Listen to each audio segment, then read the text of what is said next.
It's seven. My one thing was that I didn't say was just kind of like I felt like the poses could have been really better. Yes. And that would have just made it a lot easier for them to get like a pose to pose animation and understand like what exactly the characters are going to act out So into each other. I will tell you that like I think we're getting to the point in the program where if you got a good team, like it used to be there was just oh no like they got that. Now it's like no they can take it. Give them defense. My right. Yeah. My only thing is that sometimes when I give criticism, sometimes it's stuff that's like I'm sure they know. You know. They do know, but what you need to do is you need to show them that it's yeah, like oh, you know, she puts down the cup and then a different animator picks it up and the cup is like it's just this. Yeah. It's just a different cup. It's also nicer to, I'm gonna be honest and say what some people don't want to say. It's also nice to just hear it back and to hear like a strong way rather than hearing it in a job where it's like it is all the time. This is your first time crafting that harsh reality. Yeah, so like Sometimes you just need it. well, and the other thing too that people forget when they get into the sandwich is that the sandwich is supposed to have legs, and that legs is supposed to be like if you make these changes, here's how it will become measurably better. But then people don't do the legs. Cat cable here. So like yeah, and you all are the type that would be like, hey, there's if you really think this is good enough. But yeah, I thought there was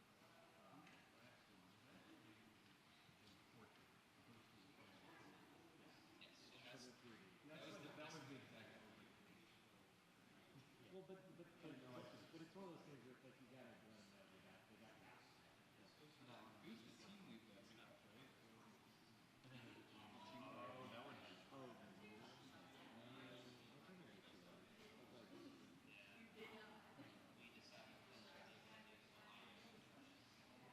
yeah, because I know that like she stuck to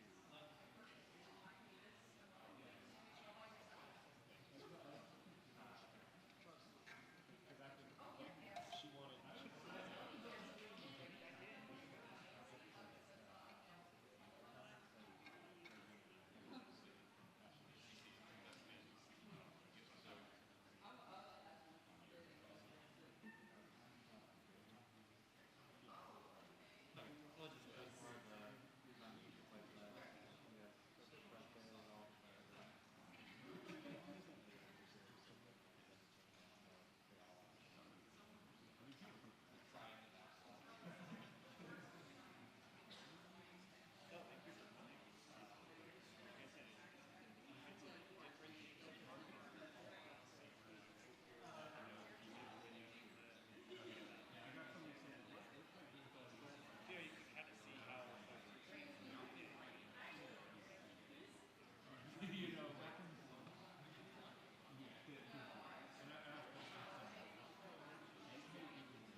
joke went from the restaurant to the I didn't even think about the website.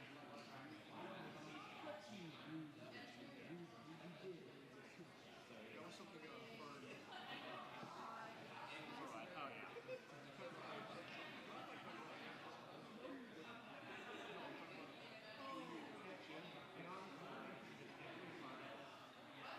a little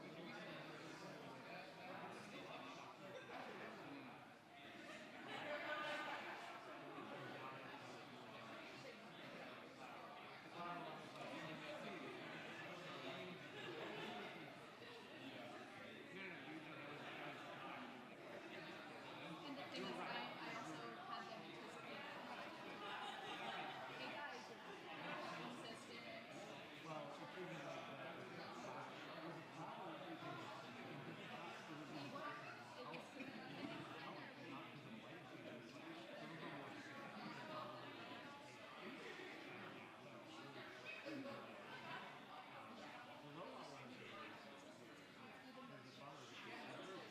was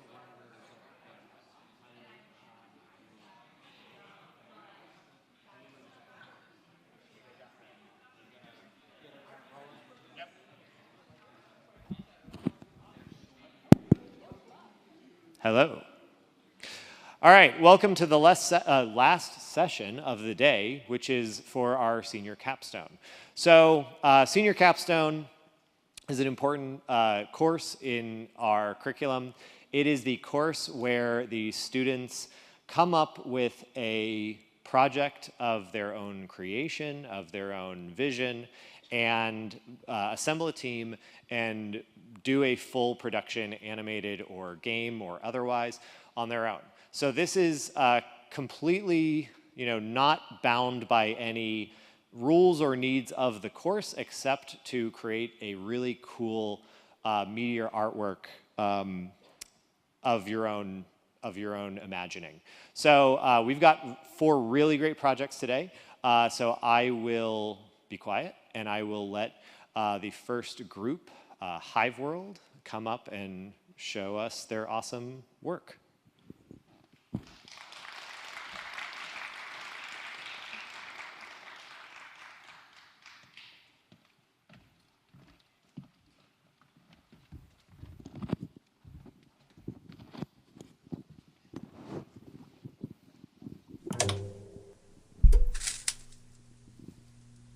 We are interrupting this broadcast to bring you our mission. Global reconstruction has arrived on the planet. Insert name here. We have created peaceful colonies, brought magic, and introduced organized religion to our enemy. Who is our enemy? The ugly, the unintelligent, the barbaric, the bug. Other than acquiring this planet's vital natural resources, we humans have a moral duty to re-educate the scourge of this world.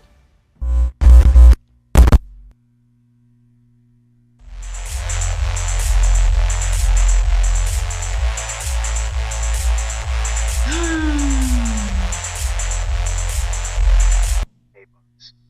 We don't have class today, and I don't want to make this any longer than it has to be, so listen up.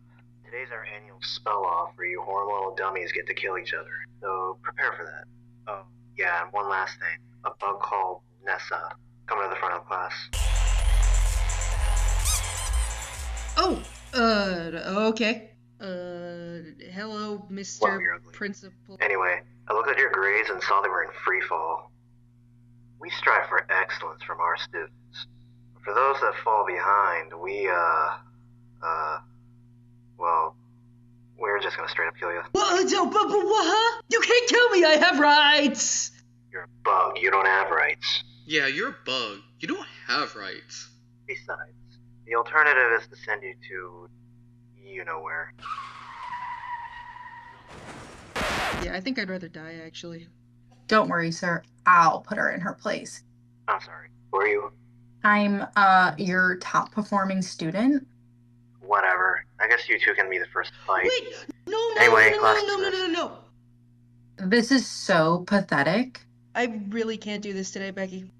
This is what happens when you slack off, loser. You could at least try to show a little respect to the humans. Well, at least I'm not some kind of sycophant like you. I don't even know what that means. Maybe if you found something you were good at other than making awful music and being bald, you wouldn't be on death row. Anyway, I'm looking forward to seeing you fail again. Toodaloo, biatch. My music's bad? And I'm bald? Are you okay? No. I hate this place. You know what? I'm done being pushed around. I'm gonna show everyone that even a bug can do great things sometimes. How are you gonna do that? I'm gonna be Becky in the tournament. Without killing her, I hope.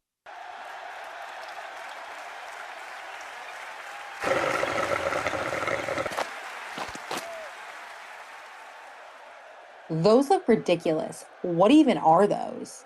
I modified my music player and turned them into sound blasting arm gauntlets.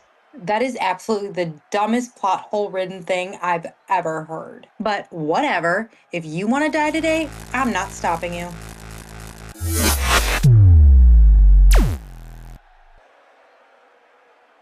That's the best you got? You think that you're better than me? You're fighting here just like everyone else. You're not special. For once, Becky, you're not my enemy. I'm not your enemy. No bugs should be forced to fight each other. Our real enemy is them!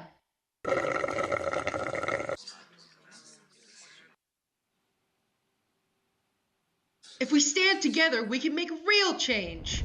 Who's with me? That loser just killed Becky after saying we shouldn't kill each other. That invalidates everything she just said.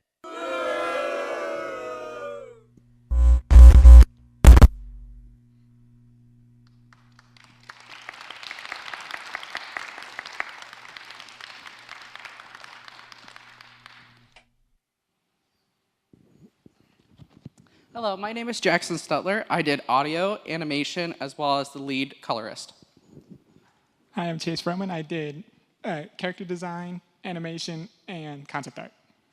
Hello, my name is Jonathan Williams. I did storyboarding, animation, and concept art. So you see us three on stage, but we also had three people behind the scenes that you didn't see. Kenzie was our alumni. She did our background art. She was our concept artist as well as voice for Becky. Emma was the main voice for the main character. And then Autumn did our poster, which you guys saw, and she was our voice actor for her little friend. In terms of references and inspiration, we took a lot of inspiration from early 2000s cartoons. We really like, mainly because we all grew up in that era of animation and we really enjoyed it. And we primarily took the kind of thick outlines and the high contrast colors plus sharp look that they had. In terms of character designs, we primarily went with the bugs because you don't really see bugs as main characters in animations. There are things like shows like The Buzz on Maggie and whatnot that do feature bugs as main characters, but we thought it'd be interesting to do so. And in terms of character design, we initially kind of talked about the main character not even having a mouth because this was our first time doing lip syncing animation with sound. But eventually we just went with giving her a mouth because we wanted to try to attempt that. And yeah, in terms of colors, we decided to give initially we talked about giving the Becky, who is the wasp, primarily blue color scheme, but we ended up giving her kind of a brighter pink, mainly to contrast with the main character. And we kind of generally decided that the people that were aligned with the humans had kind of reddish tones, whereas those that were opposed to them had primarily blue colors. In terms of like the setting, we kind of wanted to go with humans kind of coming to this world and oppressing the local bug population, very James Cameron Avatar-esque. And we kind of wanted to show these humans coming here and just brutally kind of oppressing the bug population and having them fight in these like life or death tournaments. But with maybe a lighter tone, where if you kind of pay attention, you'll see the darker aspects of it. But we wanted to keep it kind of humorous and funny as well. So some of our background sketches, like John said, we took a lot of inspiration from like the early 2000s animations. We looked at a lot of Invader Zim as well as A Life as a Teenage Robot and Samurai Jack. We wanted more of the simpler backgrounds. We did some sketches. We wanted to include like that magic-y kind of human thing coming to this bug world to make it a little more alien to all of us. To make reference images for a lot of our environments, we primarily rebuilt them using The Sims 4. And like here at the top is what I did. It was for Nessa's apartment, which we had to cut due to time. And Jackson did the bottom there for the classroom, using some already in-game furniture items for like the TV and such. And for our background, so now you see our references, kind of like Chase built the Coliseum and then the classroom, and Kenzie took those and turned them into sketches. I think that these are amazing. She wanted to match a lot of the colors that Dorian had, which is the evil guy on screen. So we wanted those more darker, oppressive, like bringing it in, looming over these bugs on their destroyed planet. And we wanted to bring the sky, make it a little more alien from what we know here on Earth. And then I also wanted to bring up some of the backgrounds in the classroom. Since Dorian, the evil guy on TV, is red, we wanted to make the classroom more green so that he would pop even more to make him even more scary. And then when Nessa is sad and down on her luck, she's washed in this red tone to give off like she's basically coming to evil.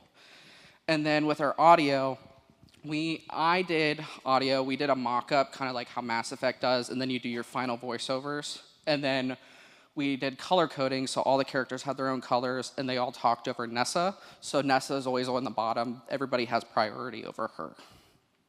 And now we have questions.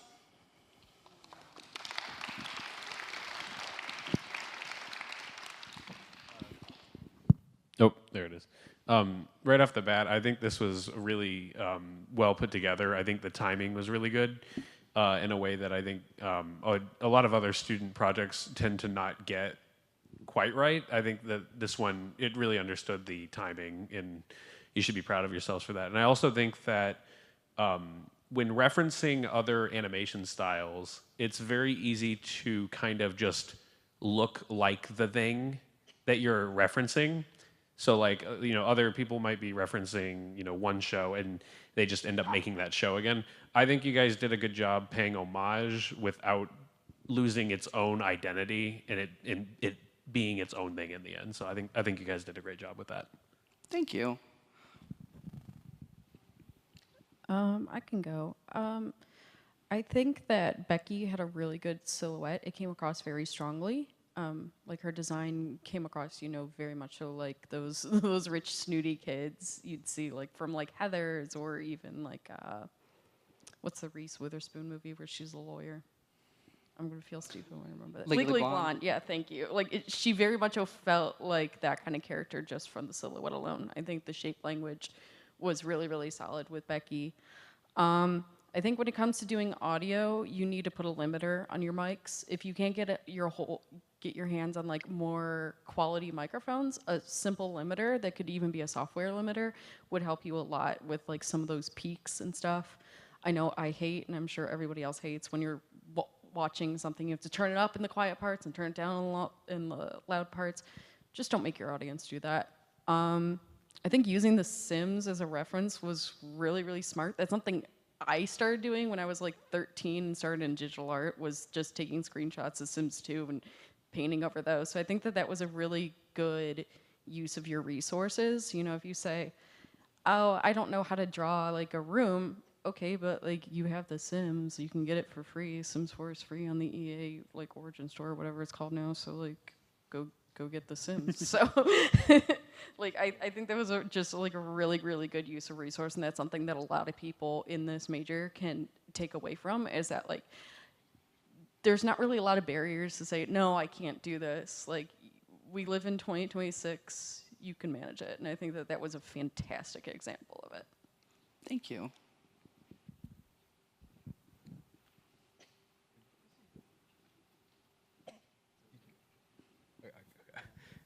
Okay.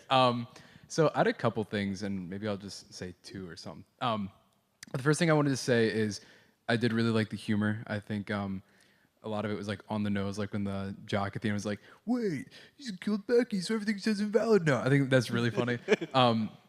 But there were a couple things that I think could be slightly tweaked. I'll just say two. The first thing, I think in the classroom when the main bug, can't remember her name, I'm sorry, walks up to the front of the, like to Damien, I think his name was, and the behind was like all of the bugs. Like there's like a lot of different colors happening in the background, and you know, the bug we're supposed to be focusing on got kind of lost in that.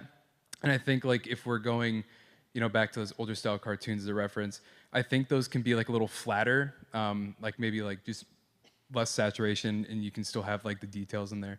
That was one thing. And then another thing is when that brick was falling, I was like, is that gonna fall on the human, or is it gonna fall on the Becky? And I think something you could do to push the reveal of that is have Becky and the dude in the background. So it's like it's like Schrodinger's rock. Who's it gonna fall on? Until it falls, it could fall on either one. That way, like, you know, because to me it's like, is it gonna change scenes and hit the guy? But then it hit Becky, which I was surprised by that. But I think there's a way to push that sort of suspense, because I think that's it also subvert expectations if you just see him in the background, then Becky still gets hit. But overall, it's very good. I just want to give my 2 cents. Thank you. Great job. I really enjoyed it. I definitely picked up on like the Invader Zim influences. But like Max was saying, you know, you made it your own, which was really cool. I think the timing was well, the jokes landed. I liked that you had the main villain character's eyes red. I saw in the behind the scenes there was, you know, him with blue eyes. I was like, oh, that doesn't work. The red eyes, you know, works well. But yeah, overall, great job. Thank you. Yeah, just overall, the character designs were on point. The like mouth flap animations too. I feel like they felt pretty good as well. But yeah, like you guys did a great job with just character animation overall, character design. I think that really shined in this project.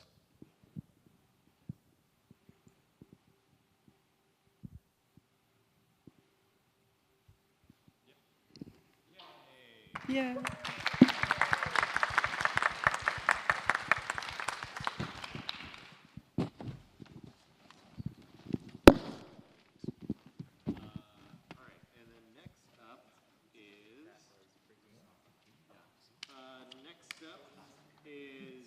Session zero?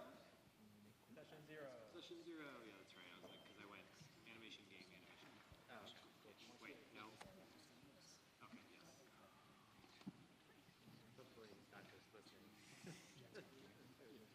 no, it's not animation game.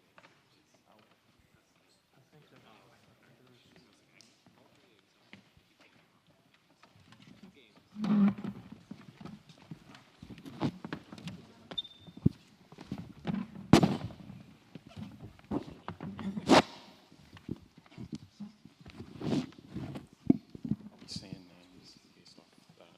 No.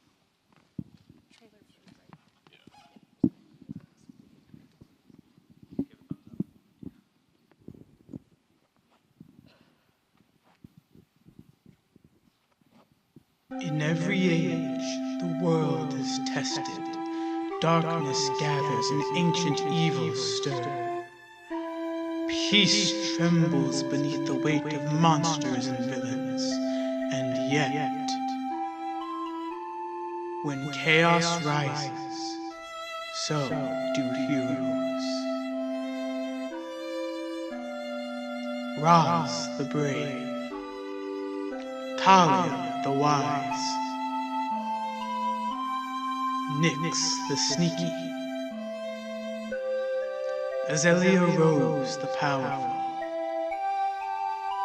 Vamp the enchanting, Tomty the skilled. In the quiet town of Hopemere, there are whispers of the hero's arrival, but that is not you. This is you, an NPC.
Hi, thank you. My name is Emily Henderson, and I was the lead level design and composer for all the music in this game. I'm Austin Thornton. I was a coder for this game. I'm Alexander Hepner. I worked on level design, coding, and the story. I'm Logan Horvath. I worked on the monster designs and minigame coding. I'm Destiny Peterson Lee, and I worked on the art. I'm Logan Hunter. I also worked on the art and did some assets. So what is Session Zero? Session Zero is a role-playing term that describes the session the Dungeon Master sets up with each of their players to develop their characters, research the story that they want to create, the mood of their adventure, and build their world. It is through this session that the DM learns the communication, tools, and stories that will engage their players in the most exciting and entertaining way possible. We created this game with research based on the struggles of identity and mental health being improved by pro-social gameplay. Games can have positive impacts on players as they can influence a player's sense of autonomy, competence, and relatedness to the game they are playing. This is based on the self-determination theory that people need to feel good about themselves and the world around them, leading to the relatable games and characters being important for someone's self-determination and decrease their mental health disorders like imposter syndrome. If there isn't any representation in the game, a large demographic of players will not feel like they belong anywhere. We use pro-social mechanics such as rewarding de-escalation, dialogue-based problem solving, or long-term pro-social consequences that can encourage players to engage thoughtfully through self-discovery as you play from a start-from-scratch character. Through all of our research, we have created a game that revolves around this throwaway NPC character in a D&D campaign, in which the DM had no real plans for or identity, but weasels their way into the heroes' hearts and story. While watching the heroes investigate the odd goings of Hopemere, you have been turned into a TaskRabbit for them through a series of mini-games and conversations, but with a twist of passing the dice skill check. However, if you want to try your hand at talking to the dungeon party, high rolls get you friendship points, which lead to you getting special items, while low rolls can bring on some pretty embarrassing interactions. Through the choices, luck, skills, and friends you acquire in this game, you are learning what kind of player you are meant to be. Once you have filled out your identity sheet, no matter the results, you are welcomed into the D&D party because even with your flaws in character, your friends will always have your back. For the game's art, we drew inspiration from visual novels and games like Stardew Valley, and Mother 3. We looked at games like Shantae and the Pirate's Curse to get a better understanding of the look we were going for in terms of how to incorporate 2D art with the pixel art. For character art, we experimented with a few different styles and animations, but ultimately chose a simpler style because it looked more visually appealing for the lighthearted nature of the game. We created an assets list for all the 2D art and pixel art that we needed for the game and ranked them from most important to least important.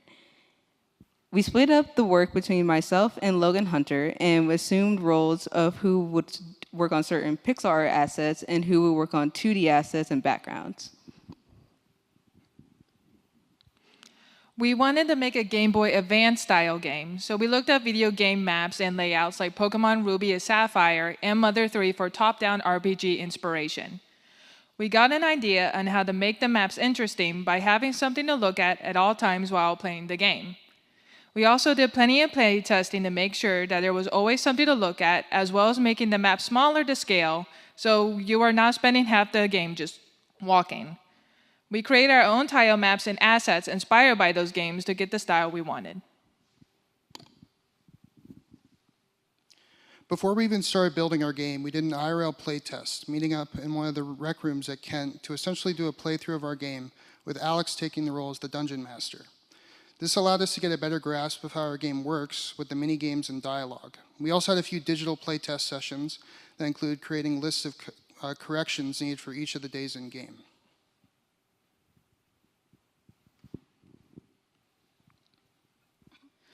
Each of our minigames used a simple drag and drop system that we modified to fit the structure of each minigame. Each of these minigames are hosted by other NPCs in the game, and each character that has a minigame in our campaign boosts our main NPC's stats in strength, wisdom, intelligence, charisma, constitution, and dexterity. If you complete the minigame in time, you will roll the die to see how long it took to complete that task. This dictates how many minigames you can play in a day to boost stats. These stats will be added to your character's skill sheet so you know which skills need more work.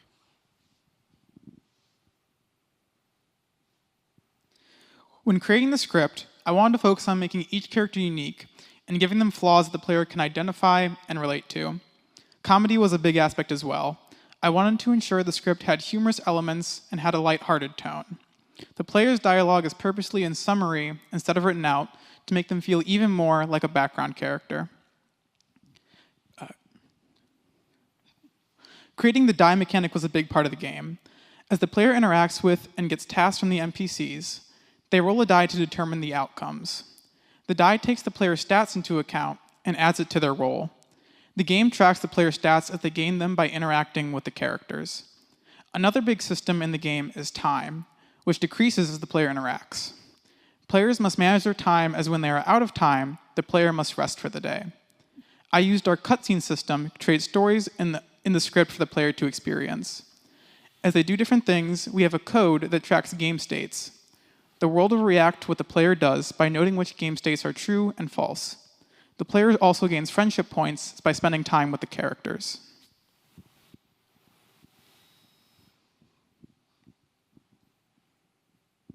Two of the major systems that were put into the game revolve around the dialogue system as well as the cutscene system. The former has many scripts and scenes attached to it to make it fully functional with all of the NPCs and other interactive objects and characters within the world. Stemming from the dialogue system, a cutscene system was also developed to help the game become more cinematic. It features NPCs being able to move, camera pan movement, in addition to custom music per scene. On their own, NPCs have behaviors like roaming and patrolling, which helps the world feel more alive beyond just the player.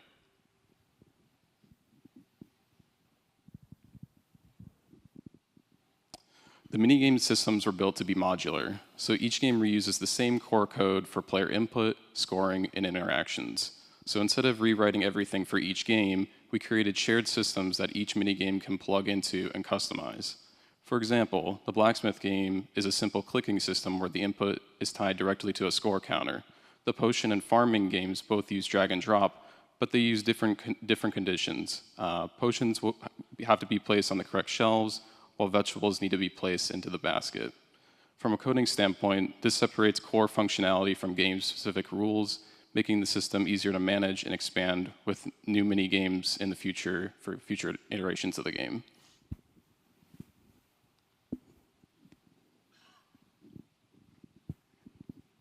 Thank you so much for watching, and now we're going to be opening up for Q&A.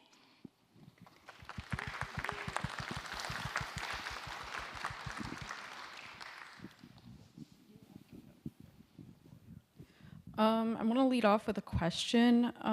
With your mini games, what is the fail state? Because it seemed like you were just dragging vegetables in a basket and didn't seem like there was really any way to screw that up.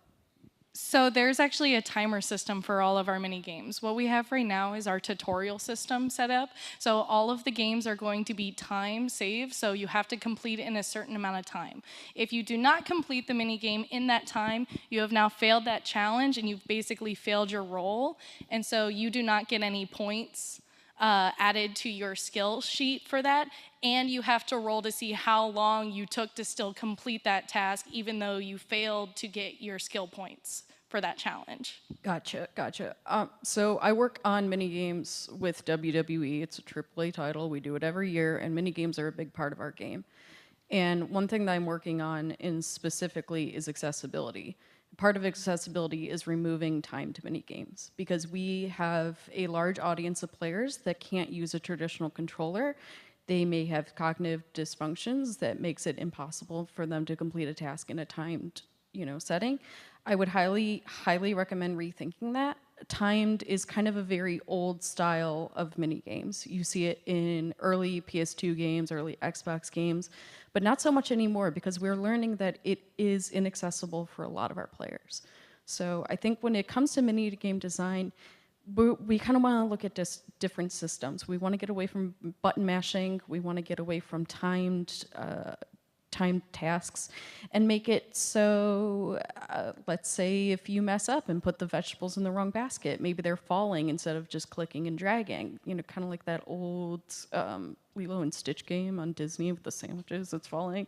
That was a great one. I loved that one. And it was a lot more accessible to other players. I also spend time working on NPC behavior and specifically navigation. I think that the NPC roaming is not very natural. And I think that this could be very easily remedied by adding like an array of wait times. So when the NPC goes to a certain waypoint, it pulls from an array a wait time of 2 seconds, 3 seconds, 4 seconds, 5 seconds to make it look a little bit more natural. Because have you ever walked around and timed yourself? Oh, I've been 2 seconds here. Let me move to the next one. Oh, 2 seconds here. Let me move to the next one. It does make the game feel lively having NPCs, and I will give you a great boon for that because that is something that a lot of people overlook, and it's what I specifically work on every day. But when it looks unnatural, it's very, very noticeable to your players. So you want to make sure that you're actually putting in the effort to make your NPCs look as human played as possible. They don't have to look human, like they could be robots, but you know what I mean. You want them to look a little bit more natural. We did also mention the character sheet, I think it was, with like that was never shown. I would like to see a little bit more of the AI in the menus of the game. Kind of like, how do I keep track of my player stats? Because like, I don't play D&D because I don't want to keep track of that on a piece of paper. So what makes me play this over D&D? So in this one, you're going to have different endings where you are going to go to each of your characters, and each of these mini games are going to have like those set of skills. When you hit a certain amount of total, not just like, oh, when you hit 5 in each category, but when you get like a total of 20 points, you then go to your cutscenes, and then the cutscenes will trigger, and at the end of so many like checkpoints of each of those skills, like 20, 50, 80, whatever we decide at the end, then at the end you're going to get a different character model, and that character model is going to go based off of what your highest stat that you achieved is. So at the end of the game, you have now played what you feel is the most fun for you, and you have talked to the characters that you love the best, and talking to those characters that you bonded with regulates how you have chosen, like, I enjoy my time with these characters and these mini games, and that kind of like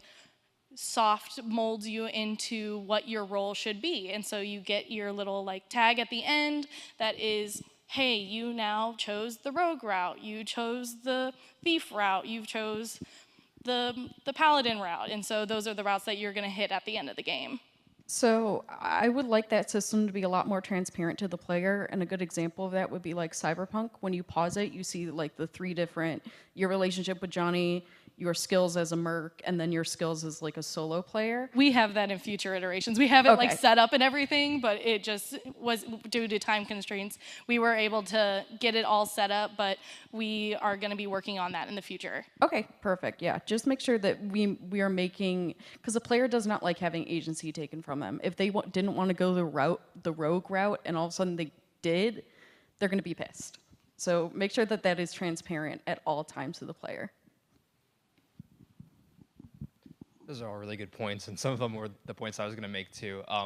One thing I do want to say, I like that you went for a cast of unique characters, and in their art, it showcases that you're really encapsulating like what D&D brings, and I think why so many people gravitate towards it as a subject matter in their own personal work, and also just in their free time playing those games. It's fun. I mean, we all have memories of that. One thing I will say though is Nina brought up some really awesome points, considering the mini games and also considering the skill sheet. And although we can't see it, it is a big part, and we'll accept that it's there in future iterations, right? But I think there might be something inherently frustrating about everything kind of being up to chance-based without having any agency to control how my skills are going to go, right? If I want to play a barbarian-style character, I want to do things that grant my character strength, but I can't have opportunities to get strength unless I chat with the characters, which is already a chance-based role. And on top of that, I have to do the mini games, and there's no consistent way for me to repeat that mini game from what I was being told. So, and like that's the thing with like your source material, like Stardew Valley and stuff. Stardew Valley's inherent gameplay loop isn't on cultivating the land and the area around you, and you get to choose the mini games that you want to be a part of.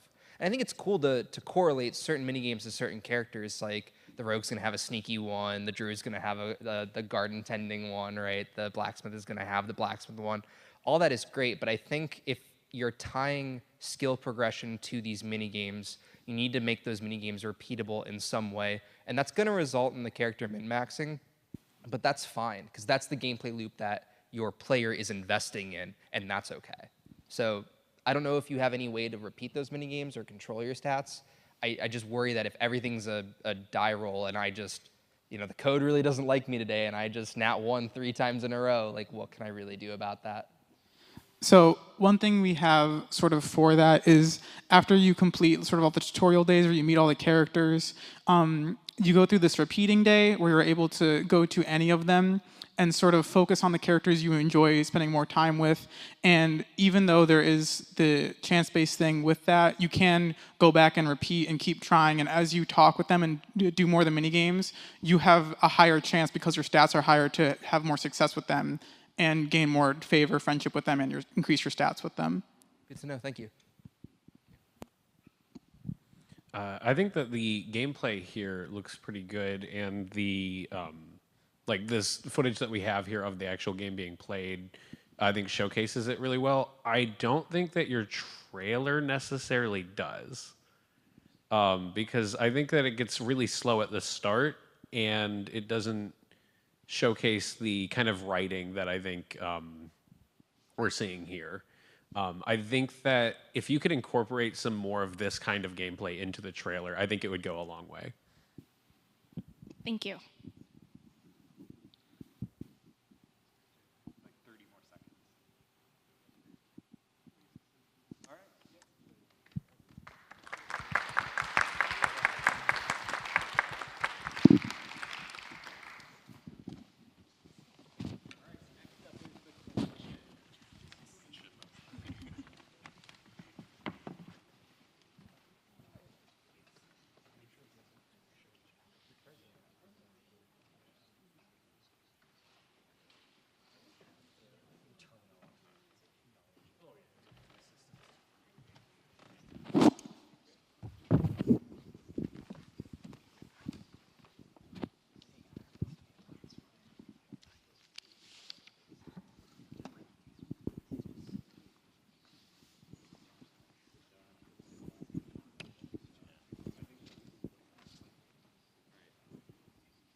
Hi, I'm Aaron McComas. I worked on blueprinting for this project. I'm Luke McComas, and I worked on modeling and art design. I'm Alex Richards, and I worked on level design. So the idea behind the collection is to allow people to experience the excitement and emotion of art in a new imaginative way. The collection allows people to essentially enter a body of work that has been transformed into a playable game environment. It allows people to connect with art in a way unable to achieve in a physical gallery.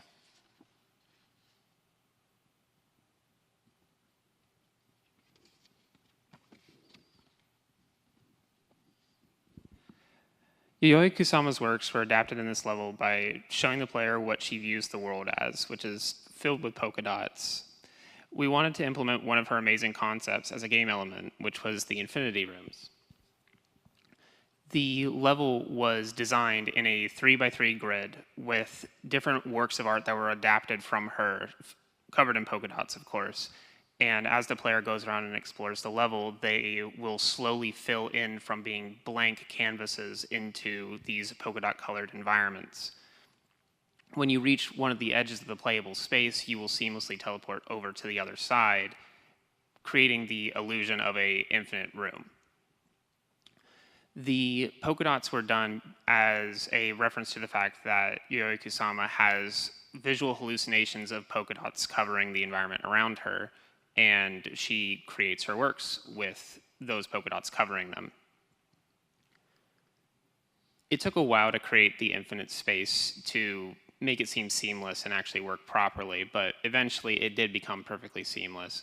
We added in some fog into the environment so that way you could not see the edge of the playable area, as the actual infinite space is just the same rooms copied over and over and over again to a fairly far off distance, and the fog just prevents you from seeing the edge of it.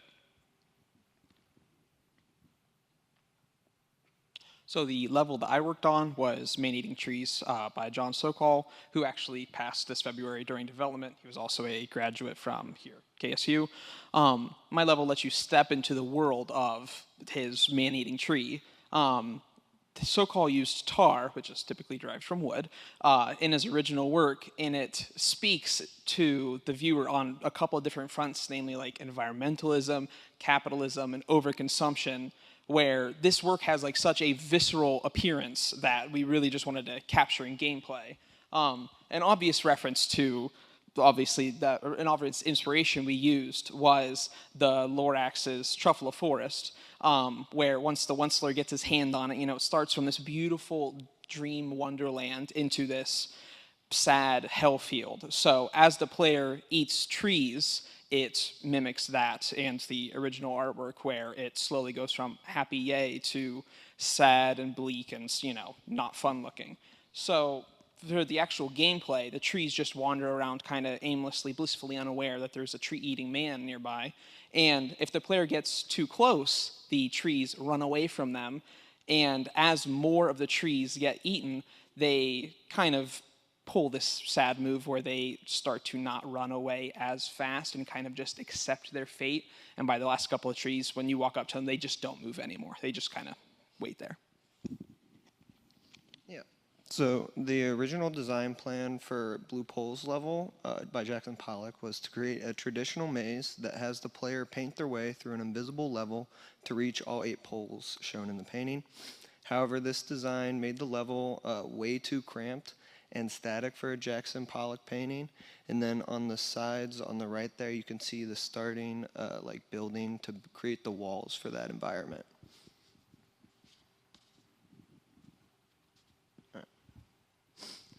And the level quickly evolved from a maze level into an open concept design to allow the player to have freedom of exploration and play within the level.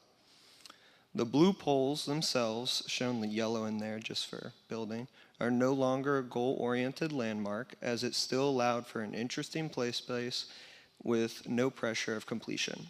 The poles are still in the level, as it is important visuals to the actual painting done by Jackson Pollock. The final design of blue poles has the player enter the level seeing nothing other than the blue poles. The player then has the ability to paint the environment around them to reach all the poles, allowing the player to create their very own Pollock painting with each playthrough, creating a new painting every single time.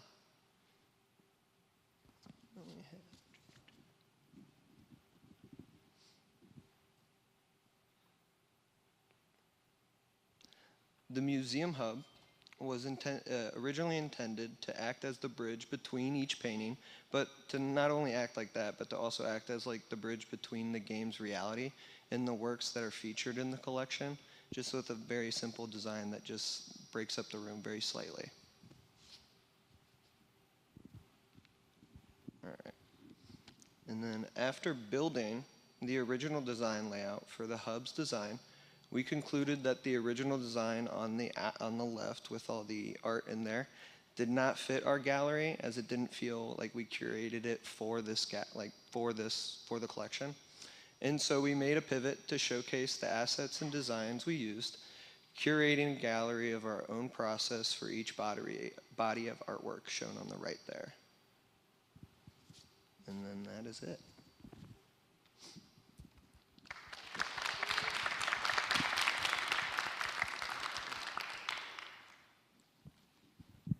I really like the concepts here. I am a big fan of like a lot of like kind of art games. Some of my favorites being like LSD Dream Emulator by the artist Osamu Sato and Yume Nikki. And I think that I'm seeing some of the design decisions that have been applied in previous kind of art project kind of games being applied here in a very positive way. I think it's working out very well. I want to see this concept pushed further. I want to see more. I really want to see like some Frida Kahlo or some like other, major talented artists out there. I want to see those works depicted. Maybe even some classical stuff, like just all over the place, right? So we actually talked about a lot of them, and like one of the main ones we like kept bringing up was like the Scream, like that was like a big one. But like it just didn't really fit for what we wanted to achieve like with these paintings really. So like the Scream, like it would really be like you walk up to him and he's just screaming. There's not really anything else to kind of do in that environment. See, sometimes I feel like maybe some of them just being that simple could work if you asked me. I wanted to bring up Rothko as well. I feel like that would be a fun one.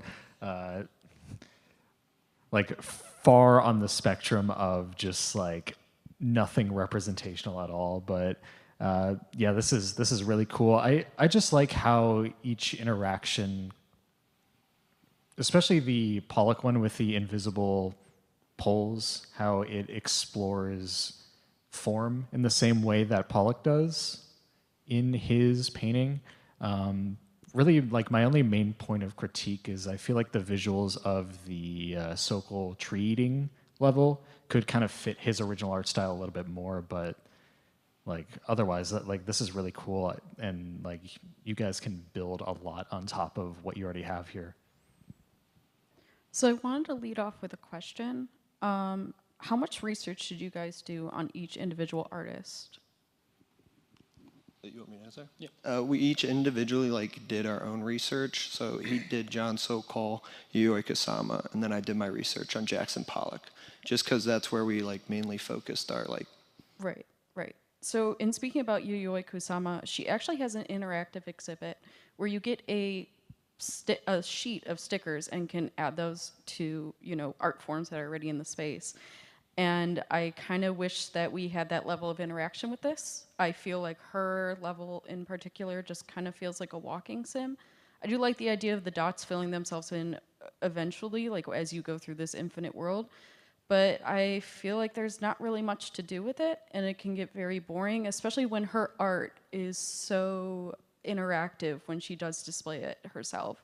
And I think that you're kind of missing that community feel of that is important to her artwork.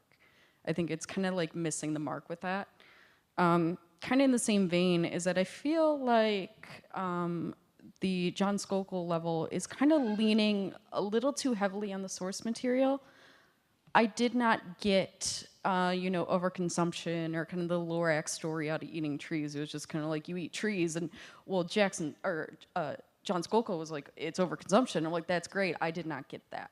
So I think like taking the concepts that he was trying to get across in paint and interpreting it in an interactive form would be a little bit like lean into that a little bit more. Try and tell the story. As you eat more trees, the grass gets, you know, more dry or more barren or more trash piles up. The sky darkens. Something to kind of get that idea across that eating the trees is a bad thing. I think the Jackson Pollock level was probably the strongest. I think it was a very good 3D interpretation of his use of like line work in a 2D space. It really got the feeling of like stepping into a Pollock painting, which I quite enjoyed. I'm a big fan of Pollock, so that I liked the idea of taking that 2D painting and making it 3D, making it this kind of crazy, abstract, geometrical, angular maze. I think that was smart, but I would like to see a little bit more intention with our designs when it comes to the other artists. Yeah, I think you guys did a great job. I think this is a super interesting premise. I myself, my first solo indie game was based on the works of Piet Mondrian, so I relate to this a lot. We actually did consider him for one of the levels, but we I saw the painting in the background. On the Jackson Pollock level, I think it was really cool. I would love to see a little bit more variation in the splatters because there's just kind of one splatter. And if you look at his paintings, it's not just one size. You know, there's little splatters, there's drips, there's lines. I think if you would have added that variation, it would have added a little bit more visual texture. One thing I think you could think about when approaching other works of art is not all of them need to be an embodied or immersive experience. Some works of art and some paintings are designed for you as the observer. So I think you could consider what works of art, you know, are you supposed to be the observer in, and how would you portray that? So with something like The Scream, you know, how would you observe that? And then lastly, this isn't something that we were able to experience. I'm curious about the sound design, or what's it like? That was mostly cut due to production time, but there is a nice crunching sound when you eat the trees. We wanted to make them scream as they ran away, but that was just not necessarily out of scope, but it's just something we did not get to, but we definitely talked about. Yeah, I think there's, you know, the potential to do a lot with sound design in something like this. And I think what's interesting is because you're showcasing visual arts, you could, one, use the sound design to tie everything together throughout these, you know, varied artworks through different styles, different eras, things like that. There's potentially, this is something you'd need to play around with. There's potentially also a really cool educational opportunity. You're showcasing all these artists. There's been a lot of games that are, you know, highly aesthetic that have done like narration and have been really interesting. Everybody's Gone to the Rapture is one where there's just different bits of dialogue that have kind of this environmental storytelling that kind of tie everything together that I think you could potentially explore. We had plans where whenever you would complete one of the paintings and you'd go back to the hub, the completed painting would be up next to the door and you could interact with it, and one of us would speak and then explain the painting, how it came to be, and who the artist was. Cool.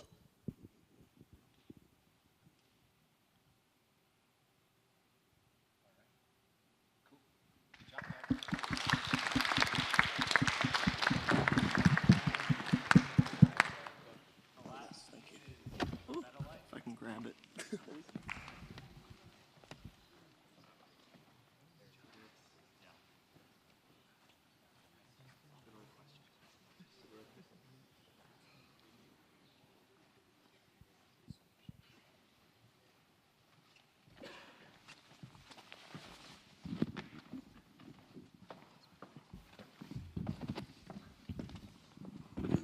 Hi everyone, I'm Ian Rostello. I was director. I did a lot of rigging.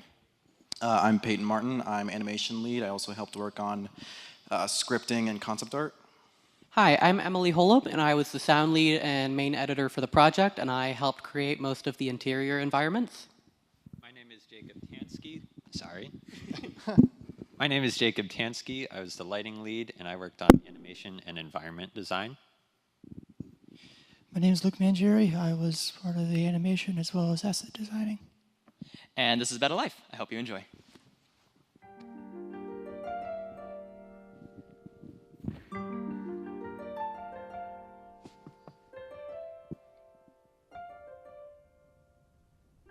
Found you. Ah, no fair. You're cheating. You just suck at hide and seek. Besides, it's not my fault you stick out like a sore fin. Yeah, well, I bet you can't catch me. Tag! What? No fair! I'm gonna get you. Oh, Watch sorry. where you're going. Oh, my Watch makeup's it. washing off. Hey, I'm walking! Now, what he said? Hey, slow down. Make sure you come home soon. It's getting late. Yeah, I know, Mom. I'll be okay. I'm serious. The water's getting low, and I don't want you getting stranded. Mama, I'll be fine. Promise me you'll be home soon. I promise. Good. Tag! Hey!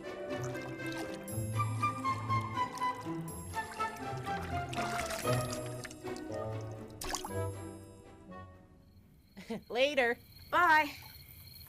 Oh my god, my mom is gonna kill me.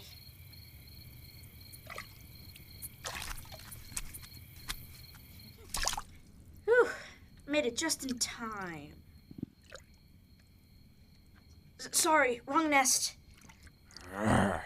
Stop it, Dennis. It's just the neighbor's kid. What? You told me to guard the nest. I'm guarding the nest. Sorry about him. I'll get going now. No, it's dry season. You're just gonna get stranded or worse. You barely made it here as is. But I told my mom I'd be home.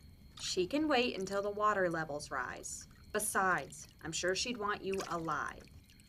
Okay.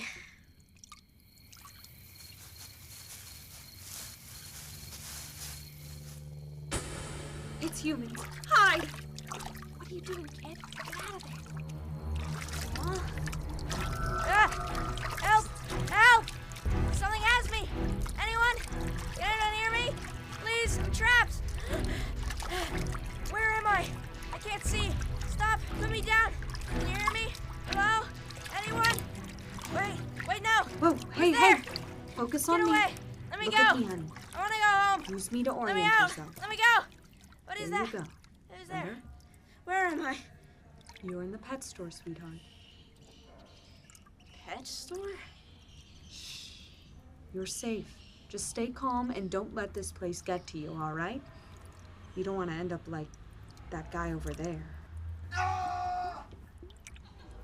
You're okay. He can't reach you. Just don't look him in the eye and he won't get worked up. I want to go home. You'll get a new home soon, hon. When you're bought, you'll get taken care of. Don't worry. Is that what you think happens? You think there's clean water and space to swim? You think there's freedom and rest? Well, there ain't. I've seen it with my own 2 eyes. Stop scaring him. He's just a kid. Yeah, I was too when I was bought. I was put in a prison, sitting in my own waste. I was suffocating in the stagnant water with no one except the bacteria and parasites to keep me company. Then I was returned for not looking right. That can't be true. Oh, but it is. Maybe you'll get lucky and die quick. What's wrong with her? It's fin rot, sweetie. I miss my home. The bottle farm? Look, no matter what she says might happen, anything's better than the bottles. It was a dirty and polluted place they'd put us in after we hatch. You don't get to swim free, you just float. You guys act like you have it hard. Be glad you never had to fight to the death before. I went undefeated for years, but I lose one match.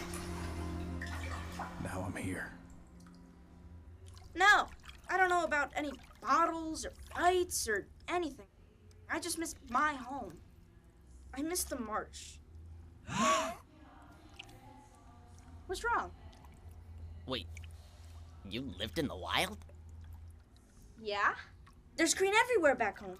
It's so huge, it takes a whole day to swim to the other side. My friends play tag and hide and seek with me, but during dry season, we have to stay in the nests, or else we'll get stranded.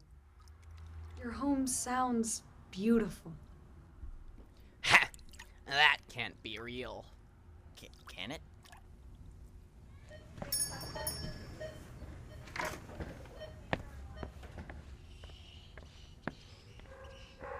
Is he taking one of us? He doesn't look very put together. Whoa, what's happening? You're getting bought.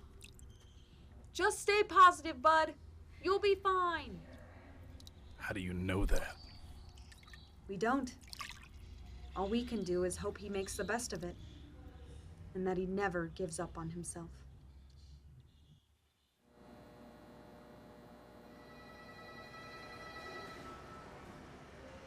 Okay, this could be worse. At least I'm not dead. It's stuffy in here, though. But I don't think he knows that.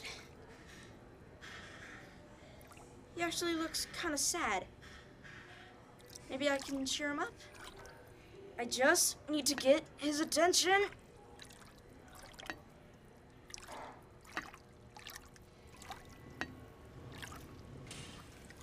What's wrong? Are you hungry? You've got quite a personality, don't you? Hey, if you can't focus, I won't let you keep decorations in the office. Get back to work.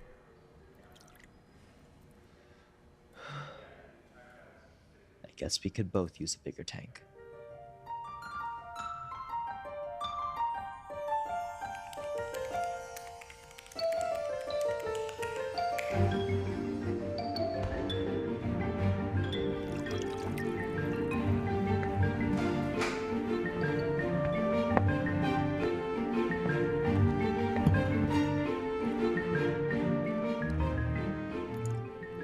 Hi there! Morning. Hey, watch it! Sorry!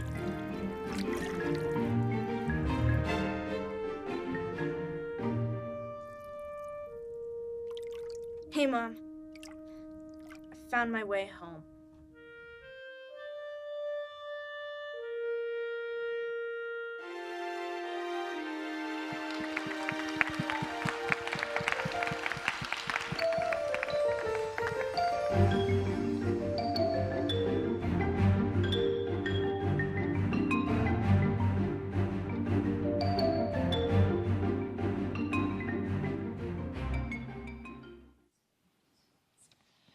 This was A Better Life. I hope you guys enjoyed.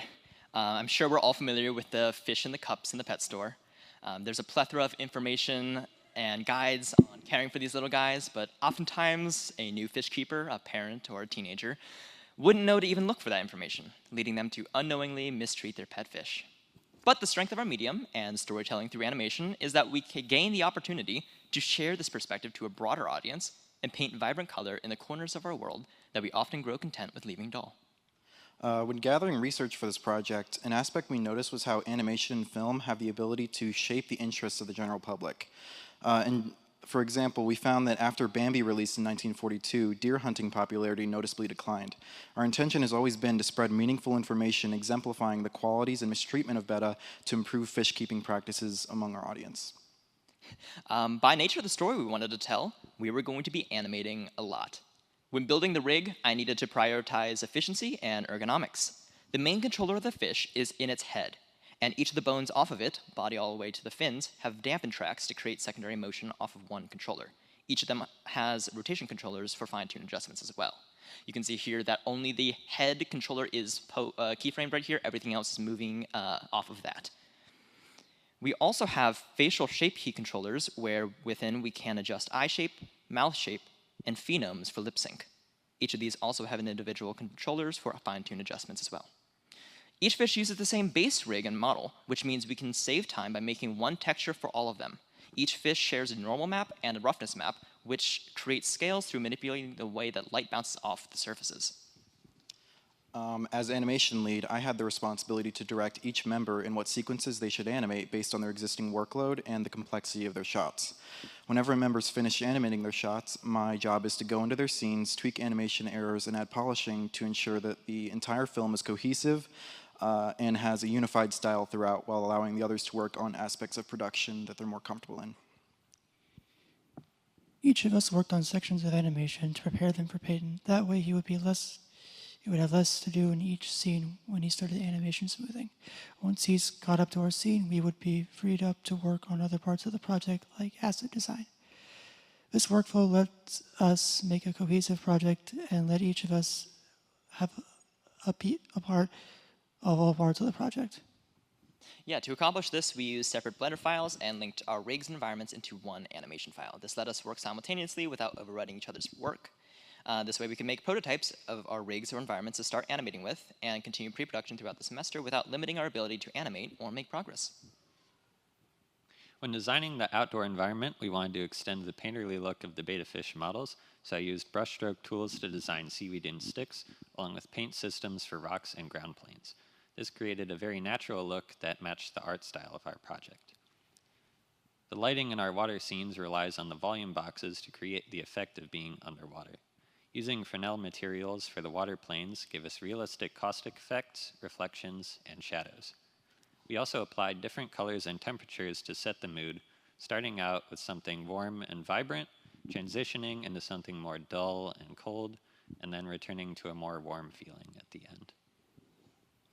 And then to build the pet store as a prominent location, I took inspiration from real pet stores and even the pet section of a local grocery store selling betta and other fish, which served as my references. I also enjoyed creating the many different graphics, textures, and matte paintings, which were seen in the sets, that helped to liven them up and provide some environmental storytelling throughout.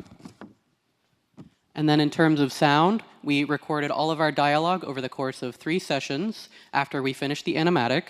And we worked with our post-production sound team to create the soundscape and Foley to bring our world and characters to life. We did all of our recording and mixing in Pro Tools, and we assembled the final edit in Premiere Pro. And now we'll open up the floor for questions. Thank you.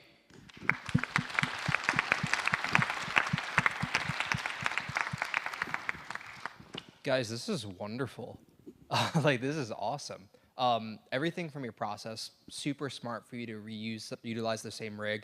I love the fact that you deep dove into the consistencies between characters and working smart in a way that is non-destructive for your teammates and ultimately super easy for your animators. I mean, using dampening tracks to tie that to one bone movement, what an efficiency save. Like, that's awesome.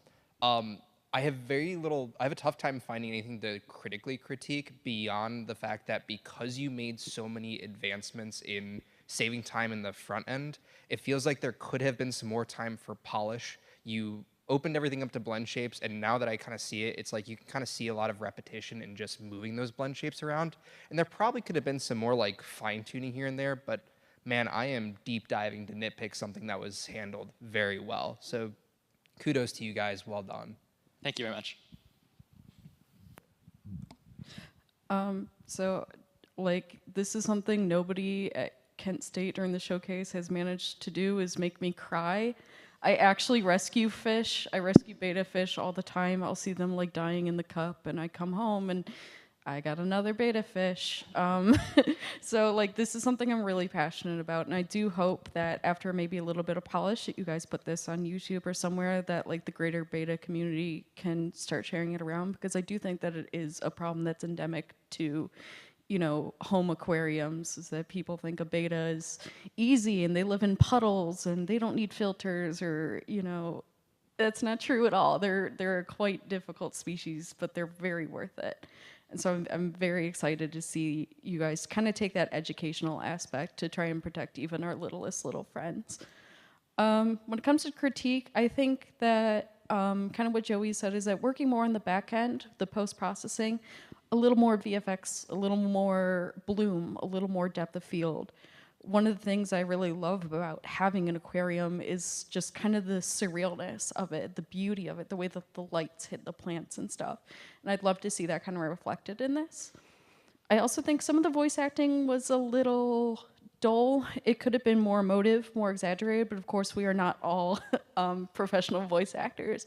So I think for I don't want to say amateur, but like an amateur team, I think it came across well. Just maybe overact like you're in like an anime intro or something like that, just to really push it. Thank you. I was going to say that we are actually planning to continue working this after Showcase is over, and eventually we want to try to potentially submit to film festivals. But yeah, we would like to add that little bit more polish on like some of the post-processing and post-production. And yeah, thank you. No, stellar job. No, I was really impressed, and also like Nina, I was a fish keeper for a number of years, so the fact that you're highlighting some of these issues that people overlook, especially with betas, is wonderful. I thought the performance for the main character was great. I think the mix was excellent. You could hear all the dialogue really well. Very few critiques. I mean, I think the only main critique I would have is the human character. He felt a little bit jarring compared to the expressiveness of the fish and the other characters. So I think either spending a little bit more time polishing him up or simplifying him so he just feels a little bit more, just a little bit more consistent. But overall, wonderful job. And I think polishing it up and submitting it to a film fest and sharing it, would be wonderful. I was gonna say the same thing for the most part as everyone, but I also wanted to give credit because I feel like you got like the nature of betta fish down pretty well. Of course, like there's kids running around, they're not gonna be like super territorial, but I like when he jumped into the puddle and like the other one was like, like I think that was a bit like dramatic, but I liked it. And then I liked how there's like the background of the betta fish fighting for like the blue one, like there's they do have like fighting, and I could tell you guys have done your research. And I was gonna echo like the human face was like like a wax mask, and I think and I'm sure you guys know, but definitely submit this to Film Fest. This is great, and I'm surprised you got this cranked out in like what 3 months, 4 months. It's a very good job. Yeah, our main focus was getting some of the fish, like the fish characters were the main focus, and the guy kind of came about a little bit later.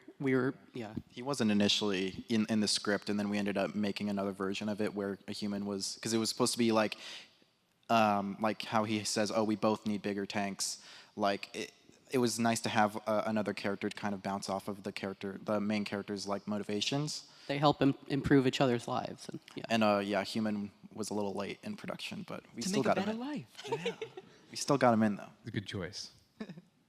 For something specific to improve on that I don't think has been mentioned yet, I know somebody mentioned the voice acting. I think the scene where he gets captured and he's freaking out, I think this was cut down from when I last saw the animation. I still think it goes on for a little much. I think he's freaking out for a little long, and then when he's finally calmed down, I think it mixes weird with the other character talking to him. I think that could be trimmed down a little bit and cleared up a little bit to make that scene very impactful. And then overall, like obviously the humans and the keyboard was a little rough, all that stuff towards the latter half of the animation. I'm not asking you to clean that up. I'm telling you to. You have to do this. And I'm serious because projects like this that are, I think, really high quality and showing your worth as an animator, these are important, and it's really easy to let life get in the way as soon as you graduate, as soon as you're done with the project. It's very easy to just be done with it. You showcased it, all that stuff, but like, do not let any of this slip through the cracks, because what you have here is really good. You need to capitalize on it now. Keep it up. We'll stick with it. Thank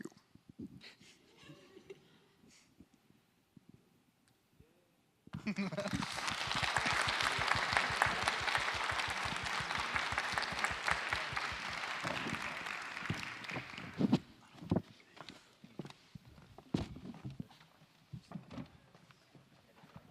And that was the end of our showcase. Thanks everybody for coming out. Thank you to all the students for doing all the work. Thank you parents for joining and encouraging the students and letting us make them do work. So, all right, and see you next year.